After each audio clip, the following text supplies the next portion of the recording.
Welcome to the leap year edition of CISA Live on LinkedIn. I'm Erin Beekle-Wazorek, the Director of External Affairs for CISA, and I am so excited to be joined today by our Director for School Safety, Lindsay Burton. Hey, Lindsay, how are you? I'm good. I'm so excited to be here and really excited to talk about our work with school safety and security. Great. I mean, we only get to do this every 4 years. That's right. That's on right. Today. So you got to take advantage. Yeah, that's right. So we're so happy to be talking about school safety today, but I think some of our viewers may be wondering, why is CISA, the Cybersecurity and Infrastructure Security Agency, talking about school safety? It's a great question, and there's good reason for it. So CISA is the National Coordinator for Critical Infrastructure Security and Resilience. And so we lead the national effort to understand, reduce, and manage risk to the physical and cyber infrastructures that Americans rely on every hour of every day. And that includes our K-12 and higher education institutions, right? So school safety is a really critical part of this agency. It's a priority for the agency and our mission. We know that schools often serve as the cornerstone for communities, and they provide services for millions of children and families every single day. So a disruption to the K-12 system can really have a profound impact on the well-being of our nation, right? And so with that mindset, CISA's role is really to help provide K-12 schools with awareness and education on the prospective threats and risks that they could be confronted with, and then give them access to the tools and resources that can help bolster their defenses against those prospective threats and risks. So what you're saying is the school safety mission sort of straddles both the cybersecurity part of our work as well as the infrastructure security part of our work. Yes, because we know schools are confronted with both physical threats and cyber threats, and so CISA plays a really critical role in supporting both of those. That's a really important mission. Can you talk to us a little bit about, kind of how you got here and what your experience has been that has led you to be the Director of School Safety for CISA? Yeah, absolutely. So I've been with the CISA School Safety Task Force since it was established in 2019 and have been leading the office since 2022. In that role, I help CISA basically strengthen the safety and security of our nation's schools and districts. And this one's personal for me. I have two young sons, one of which is in the public school system here in Virginia. And so within the program, we have three priority areas, right? So first, we develop resources, trainings, doctrine, tools that can help schools build capacity and put into place prevention, protection, mitigation measures. Second, and what is really critical, what I talked about earlier, is we help raise awareness and educate the K-12 community on the potential threats and risks that they may face, and then what are those aligned resources, what are those aligned strategies that can help them confront those threats and risks. And then third, we help coordinate federal school safety efforts, and that's primarily done through the Federal School Safety Clearinghouse and schoolsafety.gov, which I know we're going to talk about here shortly. Schools are unique, and they have unique characteristics. They have unique challenges. We also know that schools are comprised of a vast and broad range of stakeholders. So with that in mind, building and maintaining partnerships at the federal, state, local, territorial, and private sector levels is so critical to CISA achieving its mission within the school safety space. Can you talk to us a little bit, and I want to kind of pull the thread a tiny bit. You said two things that I think were really interesting. Yes. First, you talked about just how many stakeholders have a piece. Can you talk to us a little bit when you talk about state, local, federal, can you give us a sense of really who that is? Because I think sometimes we just think we're putting our kids on the bus, right? And the teacher is going to be there. So I know about the bus driver, and I know about the teacher, and I know about the principal because I got an email about a demerit, whatever. But my point is there is a lot of people who do important work to protect our schools. So can you talk to us a little bit about that? Absolutely. Often we see at the district level, right? There are folks that are assigned to do emergency preparedness for schools. You have schools that may have designated security resource officers. Within the community, our local first responders play a critical role if there's ever an emergency incident at a school. At the state level, we often have states that have state dedicated school safety centers and offices that provide guidance and advice to help schools understand the state level requirements that they have have to adhere to as it relates to safety and security, and they're a great resource for schools to access. And then, of course, the federal level, there are several agencies that have equities to school safety and can provide resources or trainings to schools free of charge. And so I think that's something that's really important for our audience to understand, and we'll talk a little bit more today about. I love that. And I think, I just think we took a trip that we will talk about a little bit later. Yeah. And I was really floored to see just how comprehensive of like the stakeholder community that comes together to support schools really is, from like, soup to nuts. So the other thread I wanted to pull is you mentioned the word threats. Yes. And so I think a lot of times when we're talking about schools, we're hearing things, from the students. We're hearing things on, social media. We're hearing things from other parents. Like, what do you, from the work that you've done in coordinating across so many levels of government and across so many levels of first responders and things like that, what does a threat landscape look like right now? That's a great question. So we are facing a threat environment that is dynamic, it's complex, it's ever evolving, right? Within K-12 schools, we know they have to contend with threats ranging from targeted violence to cyber attacks, which we talked about earlier. And all of these threats can have a really significant impact on a school's ability to deliver its educational mission and to keep youth safe. Over recent years, we have seen an uptick in things such as bomb threats and swatting incidents at our K-12 schools and universities nationwide. We've also seen those targeted violence incidents, which when we say targeted violence, what we're talking about is violence that is premeditated against an individual, a group, or location. And when these things happen, or even when the threat of these things happen, it can have such a profound impact on the communities and a psychological impact on the communities that can create increase anxieties and fears. So the other piece I would add is you mentioned social media, right? So in the age of internet and social media, we're also seeing that introduce a more complex threat to schools. Malicious actors can take advantage of the internet and its ability to reach larger audiences in a more anonymous way to spread false information and to cause disruptions. And how we've seen that play out is schools have to devote resources to determine the origins and credibility of these threats. And this is something we're actually keenly focused on at CISA. Later this year, we'll be releasing a resource for schools that help them figure out what are the appropriate response options they have available to them when these anonymous threats are received.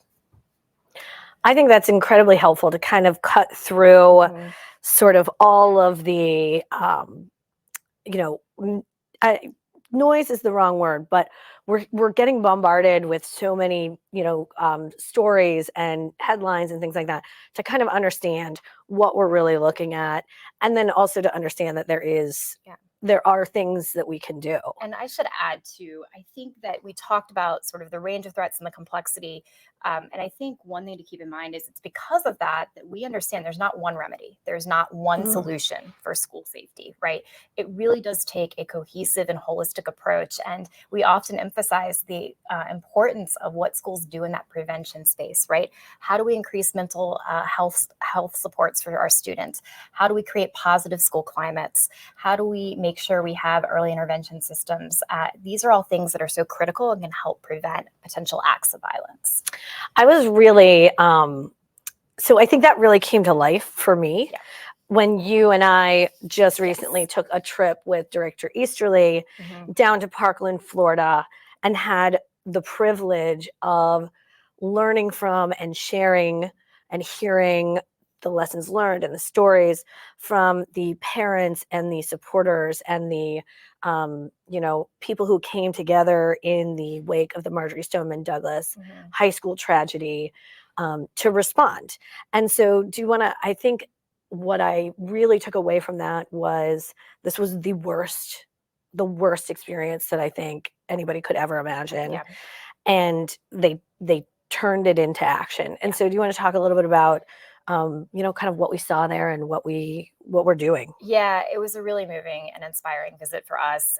And walking through the building where the tragedy took place, while difficult, provided us with a real look at the lessons learned and what is it that we can be doing at CISA and then more broadly within the federal government to be better supporting schools. As part of that visit, we were able to hear firsthand from the families about some of the efforts they've undertaken at the state and national level to make schools safer, both within Florida and across the country. And so to be able to see what these families and this community has overcome and has endured, and being able to turn their pain into purpose has been really inspiring for me personally and for our program. It really drives what we do on a day-to-day basis. And we've gotten to know many of these families very well, and they have been instrumental in and huge champions of a lot of state and national level initiatives, including schoolsafety.gov. And to that, and for that, we're very grateful. Well, I mean, I think this is the perfect time. I wish we had a birthday cupcake because I think it is a great time to say happy 4th birthday to schoolsafety.gov. And I think you bring up a great point about the fact that, and it gets to CISA's underlying mission of collaboration and partnership, is that, I want you to talk about the development of schoolsafety.gov. You already touched on just how important the collaboration has been. So tell us about schoolsafety.gov. Yeah, this is an initiative that we are really proud of. And as you mentioned, we just reached our 4th birthday and really proud of how this initiative has evolved and become a really important resource for schools. So for those that don't know, and to provide a little bit of background, schoolsafety.gov is the public-facing website for the Federal School Safety Clearinghouse. And that is a joint partnership between the U.S. Departments of Homeland Security, Health and Human Services, Justice, and Education. And what we do is we work with each of those agencies and even at the state and local levels to identify resources and evidence-based practices that can be published on schoolsafety.gov. So what we really tried to create was a one-stop shop where schools, districts, communities could go to find the information and resources they need to create safe and supportive learning environments. And in fact, another milestone we just passed is we now have more than 600 resources on the site. And that site touches on a range of topics that are aligned to school safety, everything from bullying and cyberbullying, emergency planning, mental health supports, school climate. So all those things can be accessed through the various tools and features we have on the site. Some examples. So Department of Education has an amazing suite of school climate guidance and surveys that schools can go to help think about how do we build a more positive school climate. The Department of Justice released its guidance for school resource officers. HHS just last year released its advisory on youth mental health and social media, which is, again, an area that we know a lot of parents are concerned about right now. And then, of course, the violence prevention resources from our partners at the U.S. Secret Service, like its Averted Targeted School Violence Report. So, again, you can go to the site, you can explore all of those resources through the various topics. And then, of course, there's tools like the Grants Finder tool and others that can really help schools get access to the information they need. So I think that I want to just highlight that when you talk about all of the agencies involved, I mean, it really is like a whole of government approach. And everybody is busy. School districts are no different. And so I've been super impressed when we go out and talk to people who kind of let us know it's really nice to be able to go to one place and find so many different resources that cover so much of I mean, it's a really multi-layered, it's a really multi-layered environment that schools face. And that brings up, you have the mental health, you have, the social media, the physical safety, the cybersecurity. I think that's awesome. Yeah, and I would say too, when we started the development of the site, you talked about collaboration. And so we collaborated obviously with those 4 agencies, but most importantly, we worked hand in hand with folks in the K-12 community, administrators, so principals and vice principals, educators, school psychologists, school counselors, emergency managers, school resource officers, to think about how do we design the site in a way that does make it easy for them to access? Because to your point, they are inundated with information. So our hope is that this resource really does allow them to do so in an easier way. And I like that it relies on feedback. Like it wasn't developed in a vacuum, where we just, kind of launch something and hope you like it. That's not kind of like our jam. So that's terrific. But okay. Sounds amazing. Yes. 600 is a big number. of resources. Yes.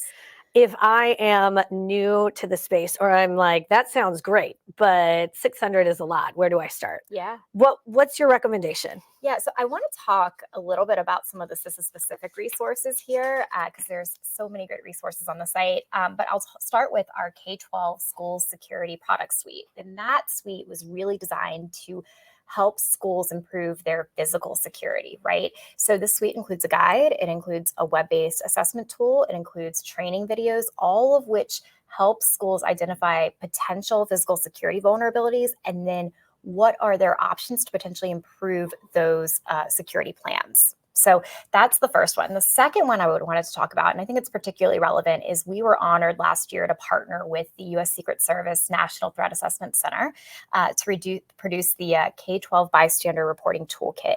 And that toolkit is designed to give schools really simple strategies to help enhance reporting programs and encourage bystander reporting. And that toolkit came to be through years of research and analysis on averted school attacks. And within that research, it was shown that there are almost always intervention points before an individual escalated to violence. And so this toolkit, I think, is designed to help K-12 personnel and our administrators and our folks that are responsible for school safety put in place a culture and a system that will encourage and empower students or others within the school community to come forward if they have concerns about the well-being of themselves or that of others. And then I would be remiss. Sorry, I've been one more thing. Sorry, I don't want to forget. Also, from a training and community outreach perspective, CISA also has an amazing cadre of regional-based security experts who are called our Protective Security Advisors, or PSAs for short. There's more than 140 located across the country, and they are available to all members of the community, but particularly schools as well, to help provide advice on security and thinking about what are our potential vulnerabilities and how can we enhance our security plans. So another really great resource that CISA offers. I'm laughing because I was going to, you like beat me to it, because I was going to say like, all right, I've gone through all of that. Like, who do I call? It's not Ghostbusters, it's our PSAs. It's our PSAs. Okay. Yes. Got it. Okay. I think we have a couple of audience questions if you're game for it. Okay. The first one is, and I think you touched on it, but this might be a good opportunity to kind of like really dig into how it works. How do you recommend schools evaluate and prioritize their security needs, especially with limited budgets and resources? It's a great question. And we know this is something that schools unfortunately have to contend with, that limited resource piece. So two things. And again, our K-12 guide really goes deep into these. But one is definitely as you're doing your assessment, do so with a multidisciplinary team, right? Make sure you're not doing that in a silo. Bring, for example, representatives from your first responder community. Include the personnel that would probably be engaged if there were emergency incidents. That's really important. The second is you need to make sure the different components of your physical security system work cohesively. And an example of that, right, is a school might have a great CCTV system, but if you don't have personnel that's trained to use that CCTV system, or you don't have a policy about how that system should be used, it's not going to be as effective as it should be. So we need those pieces to all work cohesively together. And our K-12 Security Guide product suite really goes into how to do that in an effective way, that cohesion. And in that suite of products, there are like self-assessments that school districts can pick up and not need anybody.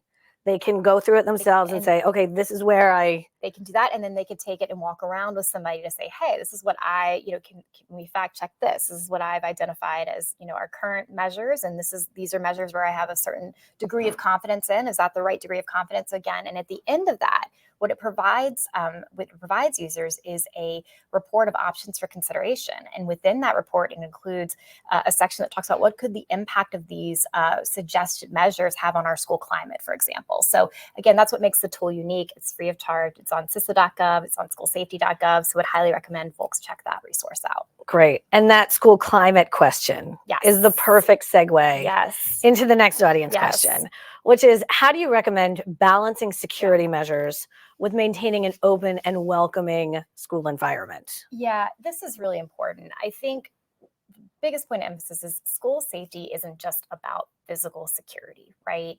The prevention strategies that I've touched on a little bit through our conversation are so important. Building a positive school climate, reducing bullying and cyberbullying, ensuring that you have those mental health supports, early intervention systems.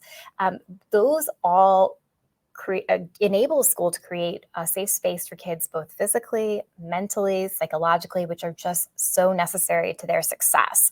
So when implementing physical security, I would suggest that folks think about what is that impact on school climate? What are those potential impacts on school climate? So we still want to increase safety, but we want to make sure we're still having that welcoming environment for our students. Right.